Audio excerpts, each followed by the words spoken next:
Shalom saudari, kita mulai lagi pendalaman Alkitab kita. Minggu ini kita lanjut panca indera rohani dan kita masuk kepada penciuman rohani atau spiritual smell sense saudari. Dan pertanyaan pertama sebagaimana juga selalu kita tanya adalah kapan indera rohani penciuman itu mulai aktif? Di dalam Kejadian 2 ayat 7 dikatakan, ketika itulah Tuhan Allah membentuk manusia dari debu tanah dan menghembuskan nafas hidup ke dalam hidungnya. Demikianlah manusia itu menjadi makhluk yang hidup. Saudari, bahwa penciuman rohani pertama itulah ketika Allah menghembuskan nafas hidupnya ke dalam hidung manusia. Saudara, penciuman rohani ini datang lebih dahulu daripada penciuman jasmani. Jadi tujuannya adalah untuk mencium, merasakan kehadiran Tuhan ataupun kehidupan dari Tuhan, saudara-saudari. Amin. Ya. Nah, kemudian yang menarik juga sudah itu di dalam Kejadian 2 ayat 8 dan 9 dikatakan setelah manusia itu hidup, lanjutnya Tuhan membuat taman di Eden sebelah timur, ditempatkan manusia yang dibentuknya itu, lalu Tuhan menumbuhkan berbagai-bagai pohon dari bumi yang menarik dan yang baik untuk dimakan buahnya. Menarik di sini adalah Kejadian 2 dan banyak orang juga sering mengatakan bahwa ini berbeda dengan Kejadian 1. Kejadian 1 dikatakan pohon dan tumbuh-tumbuhan sudah ditumbuhkan Tuhan di hari ketiga, saudara-saudari. Ya, Kejadian 1 ayat 12, 13 di situ dikatakan gitu. Sehingga dikatakan, oh ini nggak konsisten, tetapi bukan itu. Saya mendapatkan begini, bahwa Kejadian 2 dari ayat 3 tentang penciptaan manusia berfokus kepada manusia, berfokus pada prioritas manusianya. Sedangkan Kejadian 1 yang berbicara tentang penciptaan itu berbicara tentang berfokus pada Allah sebagai pencipta, urutan penciptaannya. Makanya di dalam Kejadian 1, Allah disebut Elohim, Allah yang pencipta, maha kuasa pencipta. Tetapi ke dalam Kejadian 2 disebutkan Allah itu YHWH, Yahweh, nama Allah sendiri yang dipakai untuk menunjukkan relationship hubungan, saudara-saudari. Ya, jadi Anda ngelihat di sini dia. Dan menarik untuk Anda perhatikan juga bahwa manusia ketika diciptakan, lalu Tuhan bikin taman Eden dan ditumbuhkan di situ disebut pertama Allah menumbuhkan berbagai pohon di bumi yang menarik dan yang baik untuk dimakan buahnya. Nah, menarik di sini Anda perhatikan, untuk pohon tumbuh-tumbuhan itu ya bukan disebut dulu untuk makanan, buahnya baik dimakan, tetapi pohon di bumi yang menarik gitu. Dan juga Anda tahu ketika disebut Taman Eden, konotasi Taman Eden adalah tempat di mana Anda menikmatin gitu, saudara-saudari, ya. Dan ketika ditaruh di Taman Eden dan disebut ada tumbuh-tumbuhan, pohon-pohon, Anda dan saya tahu yang tahu ilmu pengetahuan bahwa berdasarkan ilmu pengetahuan secara materi tumbuh-tumbuhan ini menghasilkan oksigen yang segar, saudari, untuk kita bernafas. Ya, dan ketika disebut dulu bahwa tumbuh-tumbuhan ini juga untuk menunjukkan prioritas pertama manusia adalah udara, oksigen. Anda bisa nggak, bukan makanan, Anda dan saya bisa nggak makan, mungkin kalau puasa 30-40 hari nggak makan nggak apa-apa, tetapi Anda tidak memerlukan oksigen. Bahkan hanya dalam 2 menit pun Anda tetap butuh oksigen. Paling lambat mungkin 2 dan sampai 3 menit maksimum kita bisa tambah oksigen. Tetapi sudah itu nggak bisa, saudari. Jadi prioritas kita manusia adalah oksigen, bukan makanan. Ataupun juga dengan kata lain, Allah mau menekankan bahwa ya, saudara-saudari, bahwa kebutuhan utama manusia itu roh, bukannya makanan, kebutuhan materi, saudara-saudari. Amin ya. Jadi kebutuhan roh yang digambarkan sebagai udara itu lebih penting dari kebutuhan materi. Banyak sekali hari-hari ini kita justru lebih mementingkan adalah hal yang materi daripada yang roh. Apa itu yang roh? Firman Tuhan itu roh, Allah itu roh, persekutuan dengan roh tentunya ya, dengan roh Tuhan, persekutuan dengan Tuhan, kita merenungkan firman Tuhan, menaruh pola pikir yang dari firman, itu saudara-saudari ya. Roh Kudus juga roh, saudara ya. Kemudian saudara ketika dikatakan taman, saudara, tentu di sini juga adalah konotasi taman itu adalah bunga-bunga yang memiliki keharuman. Jadi di Taman Eden ada wangi yang dihirup, dan wangi yang dihirup itu berbarengan dengan juga oksigen disedot untuk dinafaskan, disedot, dicium untuk dicium wanginya, disedot juga oksigennya buat kehidupan. Jadi wangi-wangian yang ada di Taman Eden mengingatkan pada kehidupan, saudara. Amin ya. Dan inilah yang datang dulu, bahwa manusia butuh yang roh dulu. Amin, saudara. Jadi penciuman rohani lebih dahulu digambarkan dengan yang tadi, saudara. Ya, bukan tentang makanan dulu, tetapi tadi di Taman Eden wangi-wangian, sehingga ada kesegaran yang dihirup. Nah, demikian juga Allah memberikan roh dulu, sehingga ada kekuatan kehidupan di situ. Jadi penciuman rohani datang lebih dahulu. Nah, saudara, penciuman rohani datang dahulu, tujuannya adalah supaya kita peka akan roh Tuhan yang membawa dan menopang kehidupan. Tadi seperti udara yang menopang kehidupan kita, demikian juga roh Tuhan memberi kehidupan dan juga sustain kehidupan, artinya yang menopang kehidupan itu, saudara-saudari. Ya. Oke, dan selanjutnya kemudian apa makna dari apapun fungsi awal daripada penciuman rohani? Di awalnya itu adalah supaya kita peka akan kehadiran roh Tuhan ataupun Tuhan sendiri yang membawa dan menopang kehidupan. Kemudian juga di dalam Kejadian juga ada, tapi saya akan pakai Kidung karena lebih gampang. Di Kidung Agung tentang dua pribadi yang jatuh cinta, saling mengasihi, dikatakan di dalam Kidung Agung, harum bau minyakmu bagaikan minyak yang tercurah namamu. Saudara, ketika orang jatuh cinta, hidung kekasih, love in the air, saudara, itu yang mereka cium tuh wanginya, pasangannya, ataupun segala sesuatu yang diasosiasikan dengan wangi pasangannya. Jadi, kalau kita bawa kepada kehidupan rohani, kepekaan atau penciuman rohani, maka tujuan dari penciuman rohani adalah peka akan kehadiran dan keindahan kekasih kita, yaitu Tuhan.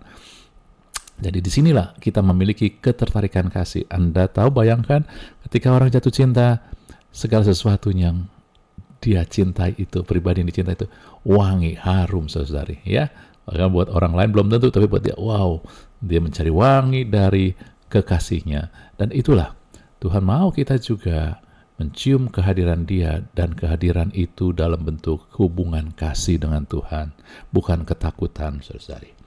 Lalu selanjutnya di dalam Kejadian 2 ayat 8 tadi kita sudah baca bahwa Allah menempatkan manusia di Taman Eden, lalu menumbuhkan berbagai macam pohon dari bumi yang menarik.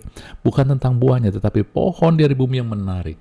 Saudara-saudari, ketika dikatakan Taman di Eden, itu bicara konotasinya adalah bunga-bunga yang wangi, ada wangi-wangian taman itu. Anda pernah datang ke suatu taman yang dirawat, dipelihara, maka bukan hanya indah bunga-bunganya atau pohon-pohonnya, tetapi juga wanginya pun sangat harum, saudara.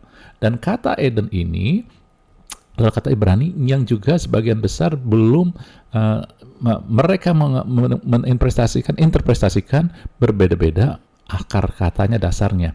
Tetapi intinya adalah kebahagiaan, sukacita, ya, merry gitu. Tetapi buat saya adalah tentang juga terang, light bahasa Inggrisnya. Karena light itu berhubungan dengan sukacita. Jadi buat saya ketika Tuhan menaruh manusia yang sudah mulai peka dengan penciuman rohaninya di Taman Eden dengan menumbuhkan pohon-pohon yang menarik, saya bicara bahwa ini adalah kepekaan penciuman rohani untuk mencium aroma dari kerajaan terang Eden itu, light. Karena di kerajaan terang itu ada sukacita, ada kemenangan, ada damai, saudara. Itulah keharuman yang membuat selalu mereka ingat, indahnya terangnya ini, damainya ini. Amin, saudara. Dan menarik untuk juga kita tahu bahwa ini bicara tentang wangi, saudara, di taman ini. Kenapa bisa begitu? Karena ketika Tuhan datang, memang waktu manusia jatuh dalam dosa, dalam Kejadian 3, ketika Tuhan datang, manusia memang lari. Tetapi ketika menarik diperhatikan bahwa Tuhan datang, langkah Tuhan hadir di taman itu pada waktu hari sejuk. Ya, ini nggak disebut kapan, tetapi hari sejuk. Tetapi ya, referensinya mengatakan hari sejuk ini adalah awal hari, pagi hari, ya, sampai pertengahan pagi. Jadi sekitar antara jam 6, jam 7 sampai jam 10, saudara. Dan Anda tahu Jam-jam itulah ketika Anda di taman paling mencium keharuman, saudara-saudari. Ya, jadi kepekaan keharuman paling tinggi itu pada saat pagi. Kalau Anda di tengah hari ada di suatu taman, maka beda ciumnya ataupun kepekaan Anda, keharuman itu akan lebih kuat di pagi. Kemuning, melati, Anda cium di pagi, lebih harum. Ya, jadi ketika Tuhan berjalan di pagi hari itu juga untuk menunjukkan bahwa Tuhan mau kita mencium, merasakan kekuatan wangi, keharuman itu yang kita cium dengan penciuman rohani itu tentang kehadiran Dia. Sesungguhnya itu, tetapi karena jatuh dalam dosa, manusia berbeda ciumnya, saudari. Mulailah ketika setelah jatuh dalam dosa, masuklah wangi yang lain, saudara. Saudara ingat bahwa dalam Kejadian 2 ketika Tuhan menempatkan di Taman Eden, Tuhan bilang semua pohon boleh kau makan, tetapi ya dengan bebas, tapi ada satu yang nggak boleh, pohon pengetahuan tentang yang baik dan yang jahat. Kalau kau makan, pastilah mati. Ketika manusia makan itu, maka di otak mereka, di pola pikir mereka, mereka udah memikirkan ini kita mati. Jadi apa? Saudara, mereka mulai ketika dosa masuk, penciuman mereka bukan lagi pada kehidupan, keindahan, tetapi kematian, saudari. Kematian, peka akan aroma kematian. Di dalam physical, materi, ataupun juga di dalam ini, saudara, manusia ini, ya, ini kita itu lebih peka mencium bau bangkai, saudara. Bangkai dari mana aja, kematian yang sudah mati, saudara. Itu bau sekali karena daging seperti itu, ya. Nah, itu yang sering terjadi. Lalu kemudian manusia setelah jatuh dalam dosa, maka dalam Kejadian 3 ayat 17-18, maka Tuhan mengutuk tanah, bukan mengutuk manusia. Tuhan mengutuk tanah. Tanah jadi terkutuk, saudara. Sehingga tumbuh semak duri dan rumput duri. Sebelumnya bunga-bungahan, nggak ada semak duri dan rumput duri. Sekarang aromanya pun beda, aroma gersang, saudara. Dan inilah aroma kutuk. Sekarang kutuk masuk, jadi mereka mencium aroma kutuk, saudara. Gersang ini kutuk. Ya, dalam firman Tuhan juga sama, Yeremia segala gitu, Mazmur, ya, kutuklah itu seperti tanah yang gersang, saudara. Semak duri, rumput duri yang ada. Oleh sebab itu manusia lebih peka akan ke kutuk, malapetaka, bencana. Ini berhubungan dengan tanah, saudara, ya. Malapetaka, sehingga kita juga lebih peka. Kekhawatiran, ketakutan kita adalah malapetaka, bencana alam, bahkan kutuk. Nah, ini akibat kejatuhan. Sehingga kadang kita lebih memikirkan hal tersebut. Kita lebih mencium aroma daripada malapetaka, bencana, daripada aroma perlindungan, kehadiran Tuhan yang mengasihi kita. Dan dalam Kejadian 3 ayat 19 selanjutnya adalah dikatakan, Tuhan juga mulai berkatakan, dengan berperlu engkau akan mencari makananmu. Sebelumnya manusia tidak berperlu, sekarang manusia bau keringat, aromanya keringat, susah, payah, saudara-saudari. Ya, dan dikatakan engkau akan kembali menjadi tanah. Dan karena tanah sudah dikutuk, gersang, maka jadi debu, saudara-saudari. Debu bicara tentang ketidakberartian, sia-sia. Jadi sekarang aromanya kita akan peka aroma pada kesusahan, ya, perlu itu kesusahan, dan keringat, bau keringat itu bicara kesusahan, lalu ketidakberdayaan, debu tanah itu, saudara-saudari. Ya. Nah, inilah akibat kejatuhan dosa, maka kepekaan kita, indera penciuman kita lebih berasosiasi ataupun lebih aktif kepada hal-hal tentang kematian, kutuk, kesusahan, saudari. Ya. Dan masalahnya dengan pola pikir ini adalah begini yang buruk ini, saudara, ya. Ini ada terus di pikiran kita. Misalkan contohnya begini, Anda melihat bangkai lalu cium baunya, Anda mual gitu, maaf ya. Lalu kemudian Anda sudah tidak ada di situ, ada di tempat itu, tapi di pikiran Anda masih bisa cium baunya. Anda ngerti ya, gitu ya. Nah, itu masalahnya. Kadang-kadang ketakutan akan kematian, kutuk, kesusahan sebenarnya udah nggak ada, tapi Anda bisa cium seolah-olah itu ada di depan Anda.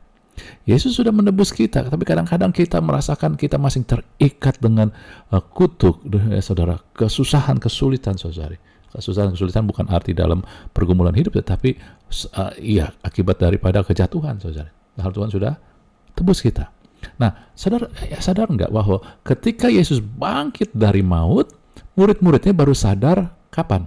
Di waktu pagi ketika mereka mau bawa rempah-rempah di pagi hari. Karena ekspektasi mereka adalah, kepekaan mereka adalah Yesus sudah mati, mereka pekakan aroma kematian, dan sehingga mereka harus kasih rempah-rempah supaya bau kematian itu mulai berkurang paling enggak, ataupun juga hilang, saudari. Tetapi ternyata nggak dibutuhkan karena Yesus sudah bangkit. Dan kapan Yesus bangkit? Kapan murid-muridnya sadar Yesus bangkit? Di pagi hari. Yaitu di mana kepekaan akan keharuman itu paling kuat. Jadi Tuhan mau kasih tahu kepada kita bahwa sekarang kita harus peka aroma yang kuat, yaitu aroma kebangkitan ataupun kehidupan, bukan kematian. Kita nggak perlu takut mati, kita nggak perlu tentang kematian, tapi kita mulai mencium dengan kuat aroma kehidupan, saudari. Di pagi hari adalah paling kuat aroma wangi keharuman daripada bunga ataupun juga kehidupan ini, saudari. Dan Anda tahu ketika Yesus mati, tersalib, dia nggak menyentuh tanah. Ketika dia mati juga, setelah diturunkan dari salib, dia tidak dikubur di tanah. Saudara, tanah telah dikutuk, sehingga Yesus sudah menebusnya, dan juga dia tidak berhubungan dengan kutuk, tetapi kemudian dia disitulah. Saat saya dia melihat bahwa ketika Yesus mati di salib, dia nggak menyentuh tanah, dan dia tidak dikuburkan, malah dia bangkit, dan ketika dia bangkit, lalu dia 40 hari kemudian dia naik ke surga. Saudara tahu ketika dia naik ke surga, tangannya memberkatin, bukan kutuk lagi tapi memberkatin, saudari. Dan itu terjadi di mana? Bukit Zaitun, tempat di mana pohon zaitun banyak sekali. Jadi ketika Yesus bangkit di Bukit Zaitun, murid-muridnya di situ. Murid-muridnya bukan hanya melihat Yesus yang bangkit dan memberkati, tapi juga mulai mencium aroma pohon zaitun dengan bunga zaitun yang wangi, saudari. Bunga zaitun, pohon zaitun dengan bunganya itu wangi, saudara-saudari. Ya. Jadi ketika Yesus naik ke surga, murid-muridnya pasti mencium wangi itu, dan sehingga dengan kata lain Tuhan mau kasih unjuk bahwa kita harus peka akan aroma berkat, perlindungan, bukan lagi kutuk, tanah gersang, malapetaka, bencana, tapi hey, Tuhan naik ke surga dengan wangi pohon zaitun, lalu di mana dia memberkati kita supaya kita sadar, kita ingat setiap kita mencium sesuatu dari Tuhan, kita mencium berkat, kita mencium perlindungan, bukan kutuk, bukan bencana, bukan malapetaka, saudara-saudari. Ya. Lalu kemudian setelah Yesus naik ke surga, dia mengutus Roh Kudusnya. Dan Roh Kudus selalu pertama kali diasosiasikan, kamu akan menerima kuasa. Kalau Roh turun atas kamu. Roh Kudus diasosiasikan dengan kuasa. Sebelumnya aromanya adalah kesusahan, gak berdaya. Sekarang aromanya adalah kuasa Roh Kudus. Bukan lagi ketidakberdayaan, kesusahan Anda, saudara. Ya. Nah, jadi inilah Tuhan sudah memulihkan. Jadi Anda sekarang ini, tetapi ini bukan yang gak ada, cuma tidak berkuasa lagi. Ya, sekarang penciuman rohani kita sudah dipulihkan Tuhan, harus kita aktifkan. Tapi ini bukan yang gak ada, yang penciuman akibat kejatuhan manusia ini, tetapi gak berkuasa lagi. Namun yang masalahnya adalah aroma ini, saudara, kadang melekat di pikiran kita, sehingga kita pikir masing dekat kita. Yang tadi saya katakan, ketika kita ada di bangkai binatang apapun, baunya setengah mati, tapi setelah kita keluar dari situ udah nggak ada di situ lagi, seperti kita masih cium baunya. Sebenarnya itu ada di pikiran kita, bukan yang realnya. Dan kadang kita membiarkan pikiran kita dipuasai, dipenuhi dengan pikiran-pikiran dari kejatuhan dosa, bukan daripada kebangkitan Tuhan Yesus. Dan hal yang ini, saudara, pikiran-pikiran ini yang akibat kejatuhan dosa akan mengingatkan kita akan memori buruk dari yang lampau, yang dulu. Anda akan ingat tentang kegagalan, Anda ingat tentang kematian, dan akhirnya menimbulkan emosi yang negatif ataupun depresi, ya. Dan akhirnya membuat Anda tertekan, gak semangat, hilang harapan, saudari. Amin. Tetapi ketika Anda pekakan aroma daripada kebangkitan Tuhan Yesus ke aroma daripada roh Tuhan, saudara, ya, maka Anda lihat, Anda mulai, ketika Anda mulai mencium aroma berkat, Anda mulai melihat masa depan saya. Anda memiliki gambaran, imajinasi, gambaran masa depan saya pasti terjamin. Karena ada berkat Tuhan. Kalau Anda mulai mencium aroma perlindungan, maka sekalipun musuh di sekeliling saya akan tetap tegak berdiri, saudara. Amin. Dan iman Anda akan jadi aktif. Bukan lagi memori buruk dan ketakutan, tapi Anda mulai mendapat gambaran, bayangan akan masa depan, bukan masa lalu lagi.